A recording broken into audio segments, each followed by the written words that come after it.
En materia laboral, en materia del procedimiento del trabajo, existen básicamente dos tipos de audiencias. Ya sabemos que todas son audiencias públicas, ya sabemos por regla general, ya sabemos que también por regla general son audiencias orales. Los principios de oralidad y de publicidad son transversales dentro de todo el procedimiento del trabajo. Pero el Código Procesal del Trabajo establece que hay dos clases de audiencias.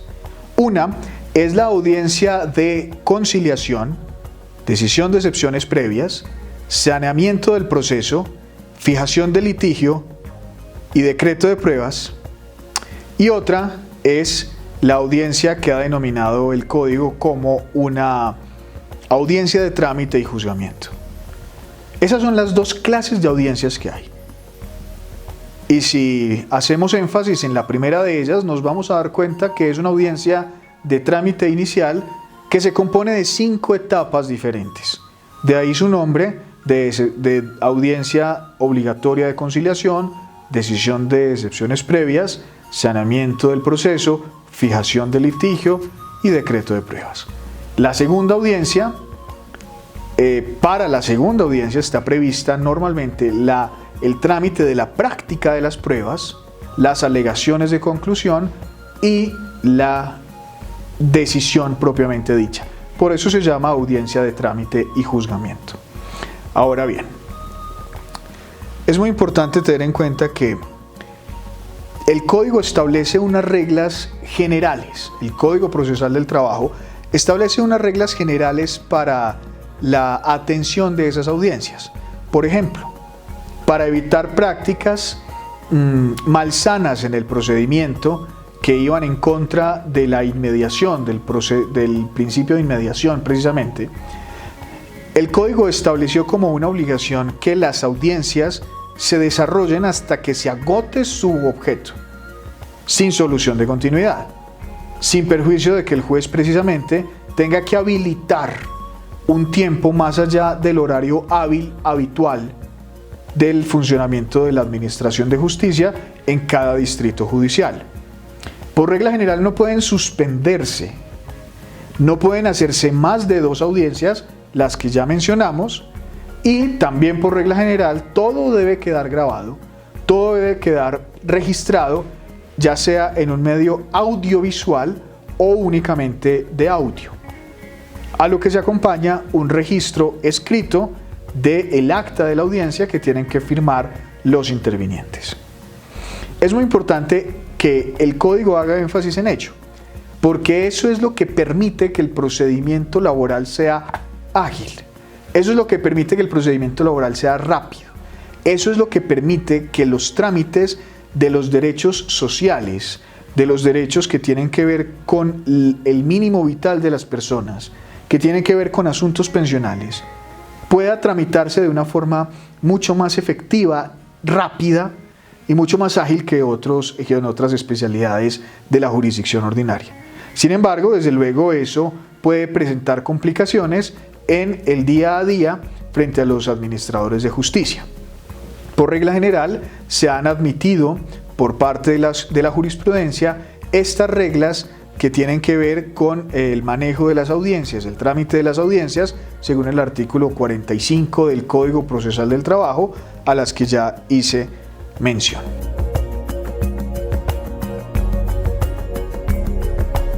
Antes de hacer énfasis y de mencionar en las diferentes clases de impugnaciones o recursos ordinarios, extraordinarios dentro del procedimiento laboral, es muy importante hacer énfasis también en una declaración específica que trae el Código Procesal del Trabajo, que es diferente de otras especialidades de la jurisdicción ordinaria.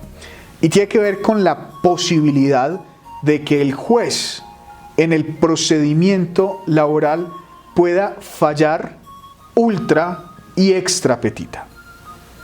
Fallar ultra petita significa fallar más allá de lo pedido, exceder el campo de aplicación de las pretensiones previstas en la demanda. Y extra petita, tiene que ver con fallar fuera de lo pedido. Pero desde luego, eso es algo que tiene que estar rigurosamente controlado dentro del proceso bajo la luz de lo que esté efectivamente discutido y probado.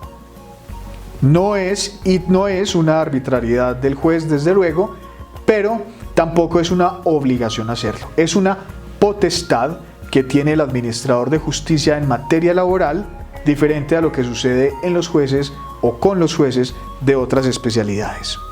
Precisamente el artículo 50 del Código Procesal del Trabajo establece que el juez podrá ordenar el pago de salarios, prestaciones o indemnizaciones distintos de los pedidos cuando los hechos que los originen hayan sido discutidos en el proceso y estén debidamente probados. O puede también condenar al pago de sumas mayores que las demandadas por el mismo concepto cuando aparezca que éstas son inferiores a las que le corresponden al trabajador. Todo de conformidad con la ley y siempre que no hayan sido pagadas. Esa es una potestad que tiene el juez tanto de primera como de única instancia. Y es algo que no está previsto por regla general para la segunda instancia, que es donde actúan los tribunales, las salas de decisión de los tribunales superiores. Sin embargo, una sentencia de constitucionalidad sobre este artículo 50 del Código de Procedimiento del Trabajo precisamente ha condicionado la constitucionalidad de ese artículo para entender que los tribunales, los magistrados en la segunda instancia, sí podrán hacer uso de esta facultad ultra y extra petita, pero única y exclusivamente cuando estén en discusión o cuando aparezcan probados y se deban declarar derechos mínimos e irrenunciables del trabajador. Ese es el límite de su capacidad de fallar ultra y extra petita.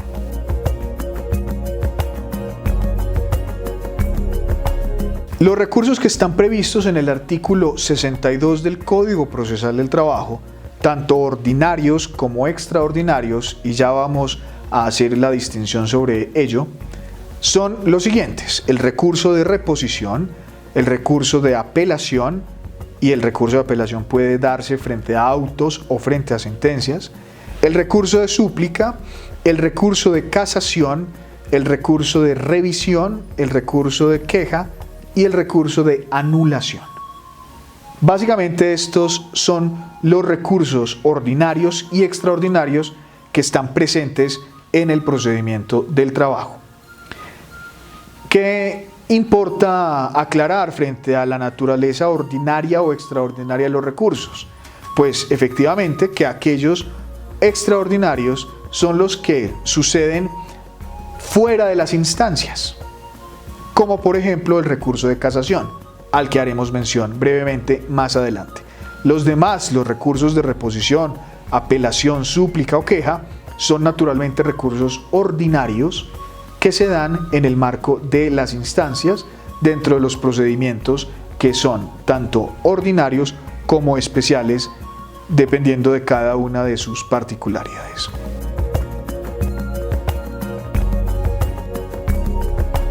El recurso de reposición está previsto en el artículo 63 del Código Procesal del Trabajo. Y este recurso de reposición, dice el artículo 63 que tendrá procedencia frente a autos interlocutorios y se interpondrá dentro de los 2 días siguientes a su notificación cuando se hiciere por estados. Se decidirá a más tardar 3 días después. Si se interpusiera en audiencia, como es lo natural y como es lo común dentro del procedimiento laboral, pues entonces el juez estará obligado a decidirlo en la audiencia misma. La decisión que es atacada por vía de reposición, pues naturalmente en audiencia es notificada a través de la forma de estrados, y eso implica que una vez notificado el interesado debe proponer el recurso de reposición. Recurso de reposición que en virtud del artículo 63 pues ordenará al juez o impondrá la obligación al juez de decidirlo también en la audiencia.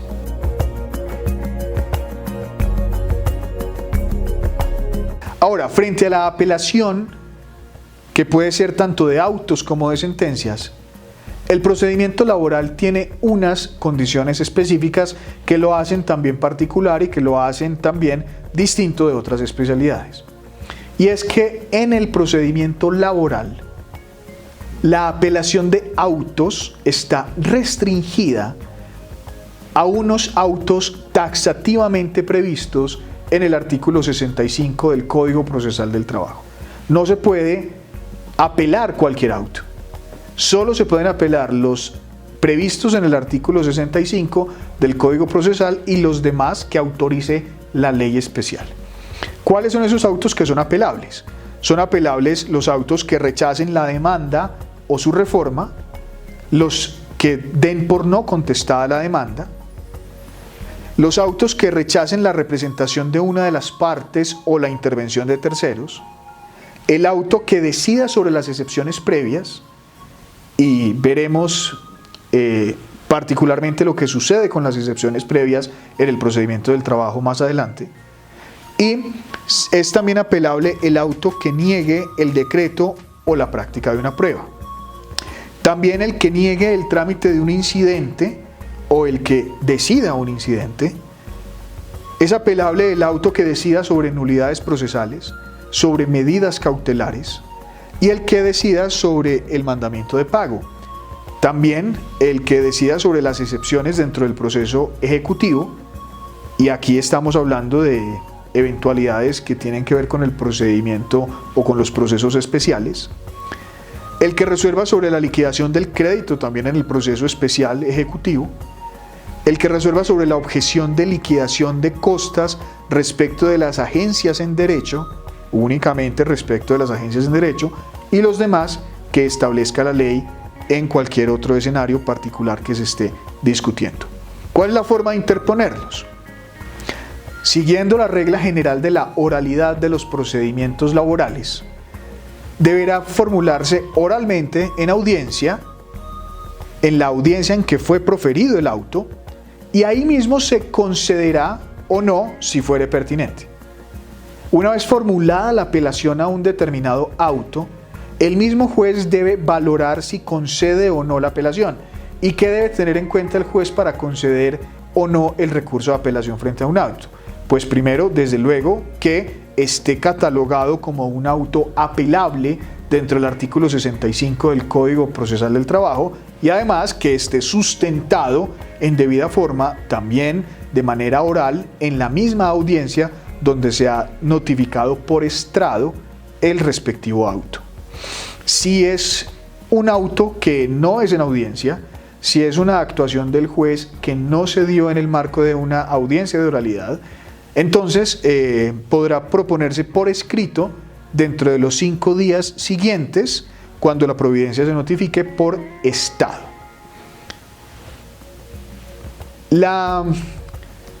El efecto de la apelación tiene un efecto particular y es que por regla general, para darle agilidad al proceso ordinario, para darle agilidad al procedimiento, el recurso se concede en efecto devolutivo. Eso quiere decir que no hay una suspensión del trámite del proceso, porque la regla general es que se concede en el efecto devolutivo, o sea, el superior, con copias pertinentes de la actuación procesal, decide la suerte del recurso. Sin embargo, los autos que por su naturaleza lleguen a implicar la terminación del proceso se deben conceder en el efecto suspensivo. Y eso es lo que sucedería, por ejemplo, con la apelación de un auto que decida una excepción previa de prescripción, porque una excepción previa de prescripción, cuando la prescripción se propone como excepción previa, de prosperar podría dar lugar a la terminación del proceso. Ese sería un ejemplo en el que una apelación de auto por excepción y no por regla general se concede en el efecto suspensivo. Ahora bien, para el trámite lo importante es que, como es en el efecto devolutivo, el interesado provea dentro de los 5 días siguientes las copias necesarias autenticadas por el secretario para que el superior resuelva.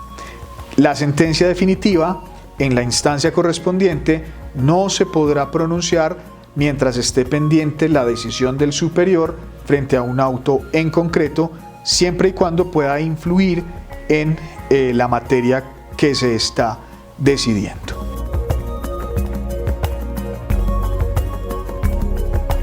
Frente a la apelación de sentencias, todo lo que acabamos de ver tiene que ver con la apelación de autos.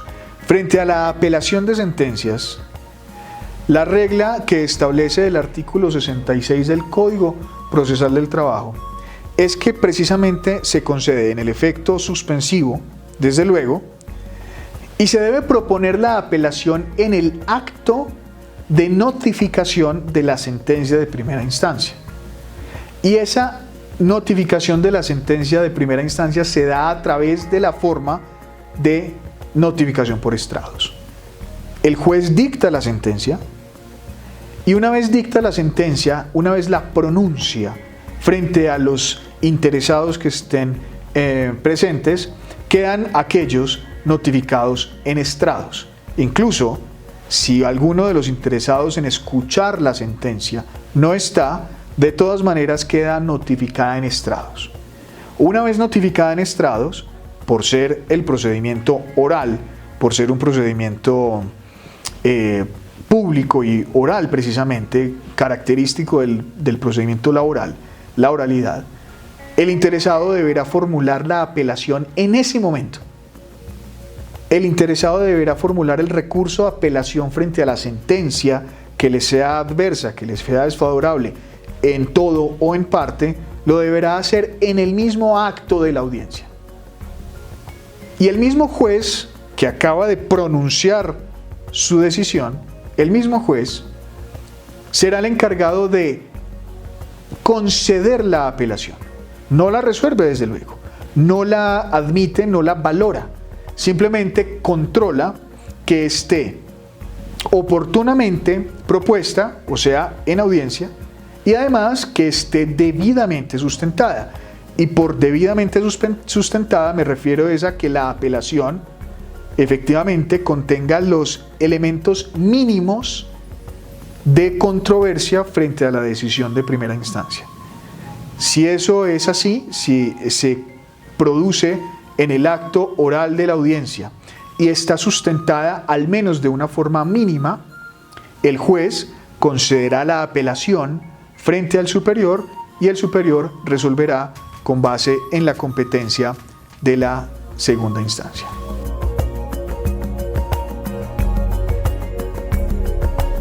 Otro de los recursos ordinarios que pueden darse en el curso de las instancias es el recurso de queja, que está previsto en el artículo 68 del Código Procesal del Trabajo. Y este recurso de queja procede ante el inmediato superior contra la providencia que deniegue la apelación o contra el tribunal cuando no concede el recurso de casación.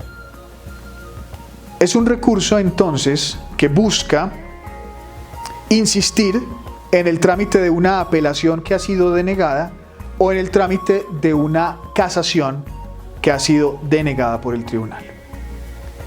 El trámite ha sufrido una modificación con el Código General del Proceso. El trámite de la queja no es original del Código Procesal del Trabajo. Esto ya estaba previsto en el Código de Procedimiento Civil. Históricamente en el procedimiento civil ya existía la queja. En el procedimiento laboral no hay un procedimiento específico para la queja distinto del procedimiento civil. Y ese procedimiento civil es el que cambió a propósito de la expedición del Código General del Proceso en el artículo 353, y básicamente para formular el recurso de queja se requiere formular el recurso de reposición frente a la decisión que niega la apelación o la decisión que niega la casación, y en subsidio se propone la queja. Eso es una novedad, en su momento lo fue, del Código General del Proceso.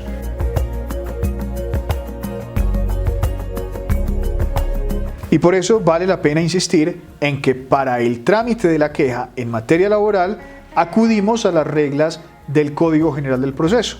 Por eso, en materia laboral, insisto, la fórmula correcta de proceder con la queja es formular la reposición y en subsidio la queja respectiva. Frente a la súplica, también es un trámite que está previsto en el Código General del Proceso, artículo 331, y que frente al trámite en concreto no tiene ningún cambio frente a la aplicación en el procedimiento laboral. Luego, cuando alguien esté interesado en formular una súplica dentro del procedimiento laboral, debe acudir a ese procedimiento o a ese trámite específico del artículo 331 del Código General del Proceso. La súplica procede contra los autos que por su naturaleza serían apelables,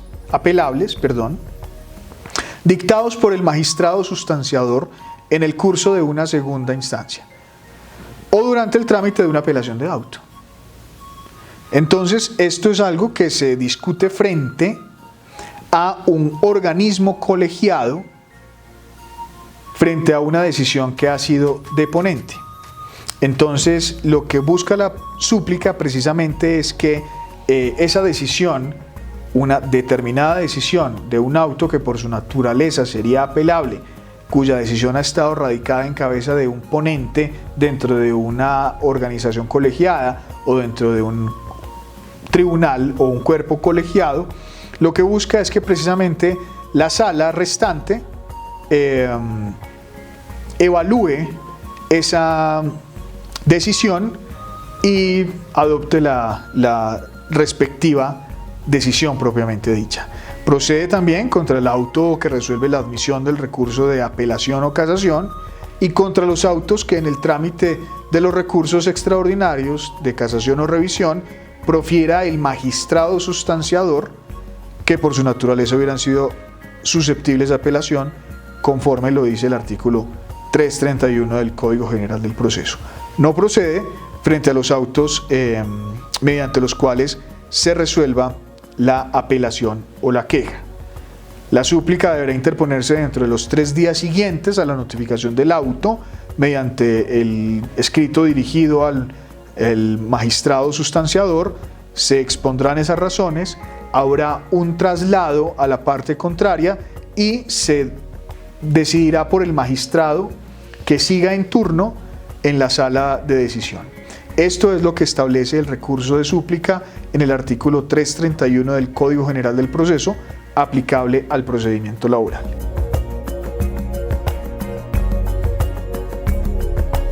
Dentro del procedimiento laboral, a diferencia del procedimiento civil y de otras especialidades de la jurisdicción ordinaria, está algo que se conoce como un grado jurisdiccional. No es un recurso, no es una apelación, no es una impugnación. Se denomina grado jurisdiccional de consulta y es una especialidad del trámite laboral, diferente a los trámites civiles y demás de la jurisdicción ordinaria, que tiene que ver con la protección de determinados bienes jurídicos tutelados, de determinados valores. Básicamente, los derechos de los trabajadores y los derechos comunes del patrimonio público. ¿Y qué dice el artículo 69 del Código Procesal del Trabajo? Precisamente este artículo lo que establece es que las sentencias de única y de primera instancia, cuando fueren totalmente adversas a las pretensiones del trabajador o afiliado o beneficiario, serán necesariamente consultadas con el respectivo tribunal si no fueron apeladas. Si no fueron apeladas. Y esto es de suma importancia porque lo que permite activar por Ministerio de la Ley el grado jurisdiccional de consulta es la falta de apelación frente a los trabajadores cuya sentencia ha sido completamente adversa a sus pretensiones. Ante la ausencia de apelación, se activa automáticamente el grado jurisdiccional de consulta frente a esos casos en los que haya una sentencia totalmente adversa a las pretensiones del trabajador.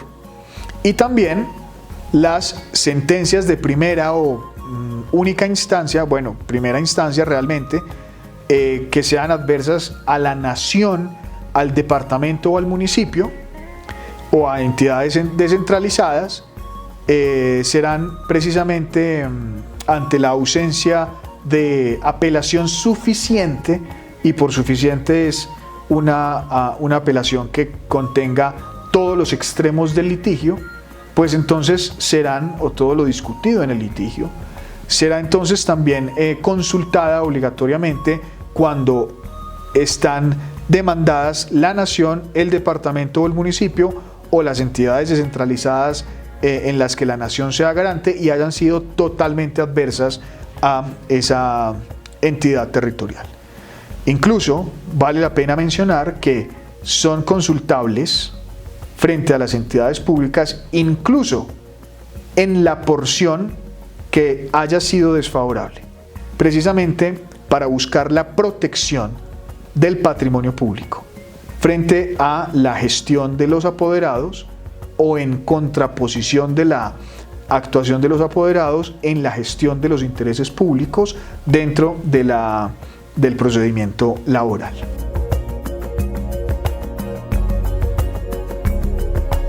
Habíamos dicho que el proceso ordinario laboral tiene una doble modalidad. Puede ser un proceso de única instancia o puede ser un proceso de primera y segunda instancia. Eso depende de la cuantía, básicamente. Si es inferior la cuantía del proceso a 20 salarios mínimos, pues entonces se tramitará bajo el rito de un proceso ordinario laboral de única instancia. Si es superior a 20 salarios mínimos, pues entonces corresponderá a un proceso de primera instancia. La diferencia realmente radica en la extensión del proceso mismo y las etapas con las que se surte cada uno de los trámites. La estructura general es la misma. En la primera instancia existe la demanda, existe la contestación, tanto como para la única también. La única diferencia realmente es la forma como se tramita la contradicción de las partes. ¿Por qué?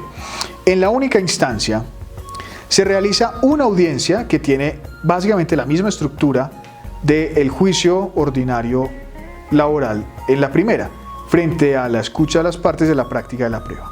La diferencia está en que en la única instancia todo se realiza dentro de la misma audiencia. Y cuando me refiero a que todo se realiza dentro de la misma audiencia, hago referencia específicamente a que, presentada la demanda, frente a la cual no se necesita acudir a través de abogado, por ejemplo, en única instancia, se convoca a las partes a juicio. Se trae a juicio al demandado. Se notifica conforme las reglas de notificación, el régimen de notificación del procedimiento laboral, y el juez fija una fecha en la que va a resolver el caso. En esa fecha, en esa audiencia, el demandado contesta oralmente la demanda. El demandado se hace presente en el juicio de única instancia y es en el mismo juicio donde da contestación a la demanda con base en las reglas generales que ya habíamos mencionado del artículo 31 del Código Procesal del Trabajo. Pero lo hace en audiencia, lo hace de forma oral, diferente a lo que sucede en el trámite de primera instancia, donde el traslado, donde la contestación de la demanda se hace por escrito. En la única instancia, entonces, si fracasa la conciliación, que es obligatoria tanto en el juicio de única instancia como de primera instancia, el juez procederá entonces a examinar las pruebas, procederá entonces a escuchar las razones de las partes, incluyendo las alegaciones. Se escucha en juicio la contestación y las razones de la defensa que tenga el demandado. Se escuchan las alegaciones de las partes. Se practican todas las pruebas que las mismas partes hayan querido aportar. Las documentales se tienen por practicadas allí. Los testimonios y los interrogatorios se practican allí. y luego se alega de conclusión. Las partes presentan a manera de conclusión sus alegatos y es ahí donde el juez toma una decisión, todo dentro de la misma audiencia, todo dentro de la misma unidad de tiempo, buscando premiar la agilidad del proceso laboral y buscando hacer un efectivo uso del principio de oralidad.